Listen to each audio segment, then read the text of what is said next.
Bismillahirrahmanirrahim. Assalamualaikum warahmatullahi wabarakatuh. Thanks for the chance. I'm Bibi Apriani Jasya from the last group. On this video, I will continue the explanation from my partner Pikarwida. She has talked about definition and the function of the speech aid. And here I will explain the types of the speech aid by Austin. The first is locutionary. So what is locutionary? Locutionary is utterances that has a meaningful and it happens naturally. It means that the meaning same what the speaker said and the listener hear. Maksudnya di sini di mana ada sebuah ungkapan, di mana ungkapan ini dia mengandung makna real, makna yang sebenarnya, yang meaningnya itu sama yang dimaksudkan oleh speaker dan apa yang didengar oleh si listener ini. Jadi sebagai contoh, it's raining outside. It is raining outside. Nah, di sini it is raining outside kan literal meaning. Literal meaningnya bahwa di luar lagi hujan. Jadi itulah yang dimaksudkan oleh speaker. Lantas apa yang didengarkan oleh si listener? Nah, makna itu juga lah yang ditangkap oleh listener, karena di locutionary ini kita berbicara tentang literal meaning, yaitu makna sesungguhnya. Makna yang dimaksudkan oleh si speaker, maka itu pula lah yang ditangkap oleh si pendengar. And the second types is illocutionary aid. Illocutionary aid this is the speaker's intention in delivering utterances. Jadi maksudnya di sini ada niat tertentu yang ingin disampaikan oleh si speaker.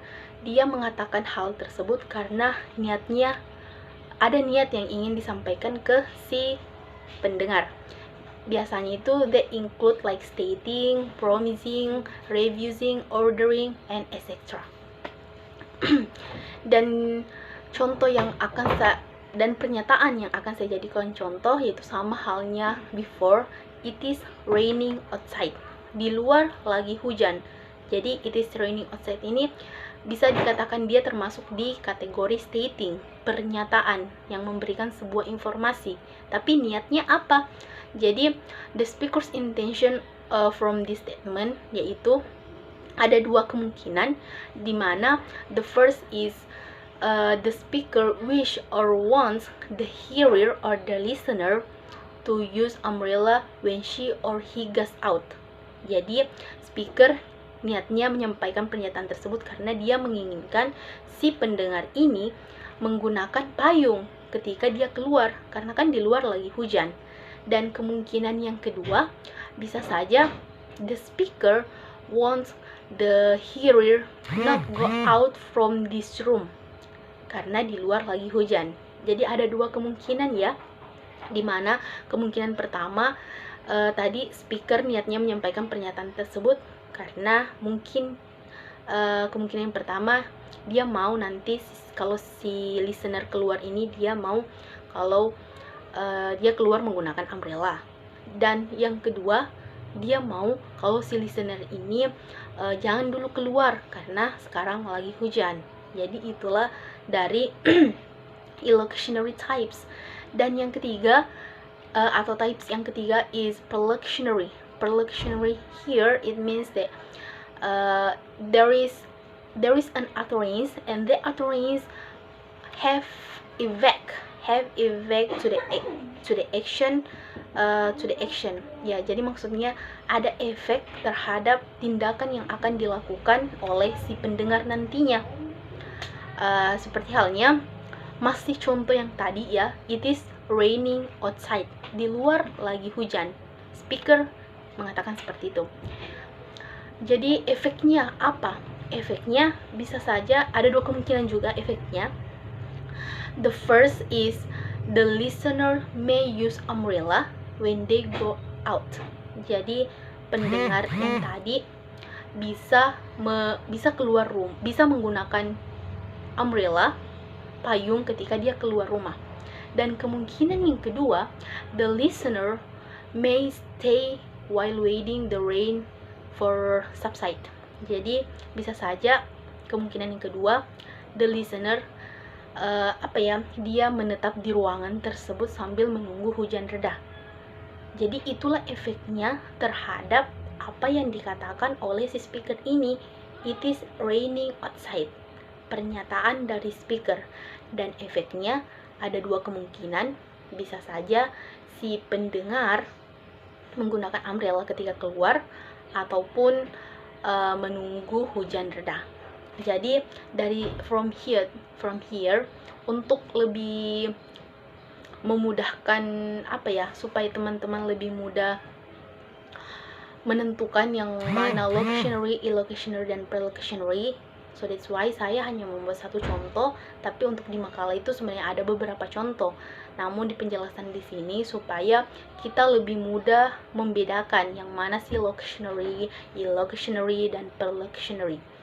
Jadi sebagai kesimpulannya di sini cukup teman-teman memfokuskan pada satu hal dari setiap types. Yang pertama tadi locutionary. Locutionary teman-teman cukup fokus pada literal meaning. Literal meaning makna sebenarnya. What the speaker said akan apa yang si pembicara, makna dari apa yang diucapkan si speaker ini akan sama maknanya yang ditangkap oleh si pendengar. So it has a same meaning both of speaker and the listener. Itu locutionary dan dia terjadi secara natural. Dan untuk yang types kedua, illocutionary, teman-teman just fokus pada si speaker. Jadi kalau kita mau menganalisisnya untuk bagian illocutionary-nya ini, kita fokusnya ke speaker. What is the speaker intention? Apa sih niatnya si speaker mengatakan utterances tersebut? Apakah berupa stating yang niatnya untuk menyampaikan informasi? Apakah dia berupa promising, sebuah berjanji, apakah untuk berjanji? Apakah dia apologizing, niatnya untuk meminta maaf? Jadi itu kalau illocutionary kembali ke speaker, analisisnya adalah speaker. Apa niatnya speaker menyampaikan utterance tersebut? Dan yang ketiga, prelocutionary.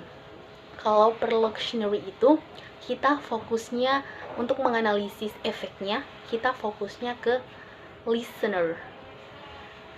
Efeknya apa sih tindakannya listener setelah mendengar utterance dari speaker? Bagaimana tindakannya? Bagaimana efeknya? Jadi kita kembali ke listenernya. Beda sama illocutionary tadi. Kalau illocutionary kan kita kembali ke speaker untuk menganalisisnya, sementara di prelocutionary kita kembali ke listener. Di si listener ini bagaimana sih tanggapannya, bagaimana sih actionnya terhadap pernyataan si speaker. Okay, so I think that's the explanation, a little bit explanation from my material today. I hope you can understand, you can get what I mean. And I want to say wabillahi taufiq wal hidayah. Wassalamualaikum warahmatullahi wabarakatuh.